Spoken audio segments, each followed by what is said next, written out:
if you're doing a, monthly meeting or a quarterly type of event, or even a, semi-annually.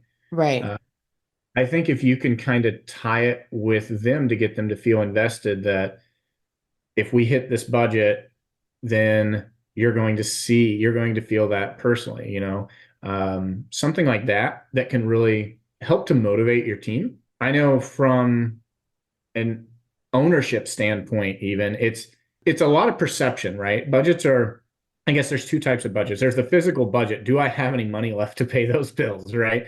And that's a big one. Once you get past that, the other perception is, did I make my budget? So sometimes if you don't have the best budget set out, you're looking at it and, well, I made some money, so I guess it's positive. I see my checking account rising a little bit, so I must be doing it right, right? And I remember thinking when I worked in big corporate and big, they would always talk to us about they had this loss, and we were always like, you didn't lose, you made money, Right. but all came back to their budget and their plan. And, it's kind of, I'm on the flip side of that now. And that's how I look at it. So if I put out there that I want, you know, to make last year, I'm just going to throw numbers out and make up Yeah. numbers. Last year, I made $100,000. So this year, I want to make $200,000. And I build a P&L, all line items, and I come out to, okay, this is what I've got to do to make $200,000. Now, if we get to the end of that year and everything that happened, I made $150,000. Well, that's that perfect example, right? Looking at the prior year, I increased by $50,000. So, hey, I did everything right. But I actually came in at a $50,000 loss if you look at what I had budgeted. So then, you start looking through items, and that's where being able to use that budget. Why? To your point, like in your business, if a pizza oven goes down, that's something unexpected. You probably built in for repairs or maintenance or new equipment but maybe you didn't build in for your main item to fail. Yeah. So that's going to play a big part. But if you look at it and you don't have those type of expenses, but a lot of times, especially in small business, our company credit card tends to Swiped a lot. yeah, it's oh well, I was traveling here. I talked to somebody on the phone, so I'm going to go ahead and say that gas was a business expense. And I'm going to say that, you know, I bought a new chair for my house. Well, I sat in it sometimes whenever I was looking on my phone at a text from an employee. That's a business Right. expense. So, we tend to do that sometimes. So, I think that's where you can look at those things and kind of They add bifurcate. up. Yeah, they do. And Yeah. I think to me, that comment right there is the number one thing that I look at to keep me on I'd say the straight and narrow for every piece. Yeah. Is it, I think a lot of people think, well, I've got to find that, if I can change my insurance and drop $20,000 a year, then that's a big item and I'll do that. There's not very many of those items, especially in small business. Yeah. But saving 100, if meals and entertainment is a line item and you're looking at it and saving $100 a month, well, now you've just over a year, there's $1,200. Right. And you can do that on 4 or 5 little line items where it's not earth shattering, but you save $50 here, you save Right. $100. Um, at the end of the year, you find 5, 10, Yeah. $20,000. Well, and I think too, I mean, I have quite a bit of equipment in my business. I'm sure you do as well. And it's maintaining that equipment, which also takes money, but doesn't take as much money as it does as major repairs and emergency support. Yeah. Like, And I think, oh, do we need it fixed on Saturday or can it wait to Monday? Because it's going to be a big bill either way. And preventative maintenance, it's a big thing in my industry. I mean, I have monthly, quarterly, semi-annually, annually maintenance on all my equipment. Um, and I remember when we opened, I had all these service providers coming at me like, hey, we can do this, we can do this. And I'm like, what are you talking about? I have brand new equipment. It's not going to go, it's going to be clean forever. And 5 years later, I'm like, why does this look like it's 20 years old? Yeah. I mean, and that's, I think the other part of that is the preventative side of it, right? I mean, one of the things I see in my business, whenever I have good employees that have that understanding that the equipment they're using is how they're making their livelihood, and if they can take care of it, I use a lot of, my employees obviously all have vacuums with them. Yep. And there's a big difference if you're carrying that vacuum, you've got it plugged in and you're carrying it, or if you're just dragging it by the cord from one room to the next, and it's to your point, you carry that thing, it's going to last you for a very long time.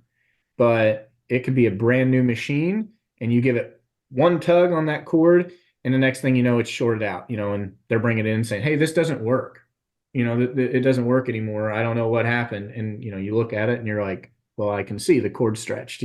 So if you have the mindset and the training behind it, that's where we Right. can kind of step in, is make sure that we have that good training for our employees. Always use it this way, right? I have a good process. Um, and when that's the case, that can save us, again, on any machine, repairs and maintenance, that can be thousands, that can be up there. It's probably one of like I meet with my accountant on a monthly basis, and I think it was just this past year she really started digging into that line. Mhm. And she's like, are you going to have big repairs coming up this month? And I'm like, I don't know, like probably, like, like they're on speed dial, those companies. And I'm like, and it really kind of I started noticing that you can control that line a little bit more than you think you can. And I think what you said there too, it does go back to your training. It goes back to your employees. It goes back to your hiring process. And it really goes back to how you're managing them, and or how your managers are managing them. And we've been focused a lot on training um, at my place. And I always think but that's also very expensive, and so that grows the other line item while you're shrinking another line item. And that's always been, I don't, it's a puzzle. It's a puzzle for me, and I haven't figured it out all the way. I feel like I'm really close to it, or at least I have understanding. But I talk about all the time, like kind of the triangle. If we're really focused on customer service, my labor is probably really high. And maybe my food cost is really high because we're giving them all the food, but if we're really focused on food costs, then, maybe we're skipping out on not enough cheese, or maybe we didn't put enough pepperonis on the pizza, or something like that. And so it's like once you focus in one area, like another area starts to shrink down. And so I think to your point, a lot of people, you and I have talked about this and laughed about this, right? A lot of people, as soon as you start talking P&L and you start talking finances, they glaze over, right? It's, oh my gosh, this guy's talking numbers again, and that. But I think, especially me being an accountant, where you get excited is it's your story. I think you just hit it with that. Like, one line item, you really can't make a decision based on. You got to marry things together, marry different line items together to be able to let them tell a story. To your point, like if you're looking at employee and your wage line, sometimes that wage line's higher if you're training more, but then your efficiency gets much better because you're right. training. So, and what you got to do is hopefully that, in January, you've put a lot more training and you've put, your wages are higher, but then you've done so in a way that you've set yourself up for future success. So February, March, April, you start seeing, well, they don't need that same level of training anymore. So it's there. And your efficiency, you were at a paying 50% of your job costing. So you made $100 and $50 went to your wage. But because you invested, and I think that's a lot of it, there's a lot of things you got to look at as an investment. Once you get to January, February, March, and April, or the next following months, well, now you're still making $100. Whatever $100 you're only paying out $40, or you're only paying Mm-hmm. 30 because you've got them the tools. They're able to do things quicker, or they're able to do things just more efficiently all the way around. And now you can look at, oh, I spent, in January, it's hard to look at. I spent $1,000, but really it's more like you spent 200 for 6 months, or, Right. and Yeah. stuff like that. So, Well, and I always, when like you said, like this is not a fun conversation, but it's always sometimes like the most difficult conversations that can kind of bring you even kind of the most peace, because at least you know where you're at. And I know it's hard to understand, why are we bleeding money, or why are we not? But then suddenly we are, and we trying to back into it. And it's one of those conversations like when I meet with my accountant, I'm not always excited for that meeting. And I had to take a hard look in the mirror and know, like, all right, this is the conversation. I pretty much know what I'm going to get out of this conversation because it happens every 30 days now. So I kind of know. And it's not something I always did. It was about 2 years ago I started, and it took us a long time. I've been in business for 5 years, but it also took me a long time to get organized enough to have those types of meetings every 30 days. But I think what I've noticed recently, if I self-reflect a little bit, is I'm having those meetings, but am I making change? Am I doing something about it? And so I think for this year, I don't know what my tone is going to be, but it's going to probably be taking action, and doing something about it. Because sitting back and looking at it, whether it's the good, bad, or the ugly, if let's say you are making $100,000 profit, like you said, but you want to make $200,000 profit, well, something has to change. You can't just like cross your fingers and manifest it. It doesn't, yeah, you have to put the action behind the manifestation, I guess is my point. And I hear manifest all the time on social media. Hey, I'm here for it, but nothing's just happening because I hoped, or I right. dreamed. Um, you got to put in the action behind it. And so, uh, You're you kind of your mentioned, own catalyst. what's that? You're kind of your own catalyst. Yeah. Yeah. That's a good way to put it. I'm going to, I'm going to hold on to that. You are your own catalyst. I like that. So when you talked about, can you maybe just kind of shoot some ideas of actual physical numbers? If you think about like what labor should be on a business, there's obviously different industries, but is it kind of holistic across the board? For restaurant industry, labor is probably in that 30 to 40 is really dangerous. Mhm. Um, 30 is really difficult. I mean, what is the new? I mean, we were talking about 2024. Labor is higher than ever is. By the way, we are in the state of Missouri. Minimum wage went up yesterday, 30 cents.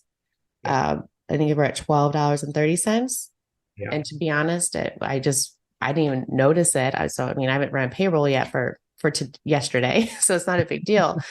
Um, but I mean, what are the goals if you really had to look holistically across the board? What is the cost of good goals, and what are the labor goals that people should be looking for? I think, and I think it's a deeper than just labor, but because of how it all works together in concert. But you're right. I think that's, I know the restaurant's a little bit different, but like in my industry and a lot of others, I think that, a third, so, 30 to A third. 33. Yep. I think that's the goal you're always looking to hit. Um, and the hard part about that is, as much control as we have, probably the least control we have is how much we can pay people. Because Yeah. we can make that decision. We're not paying more than, X dot. We're not paying more than $12.30 right now.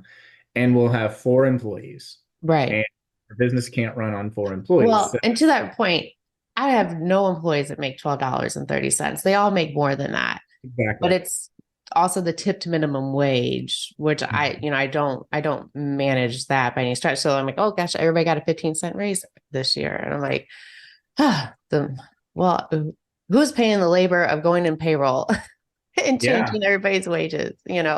And but you're right, because if I can get someone for $18 that can do a darn good job, or if I have two that are paid 14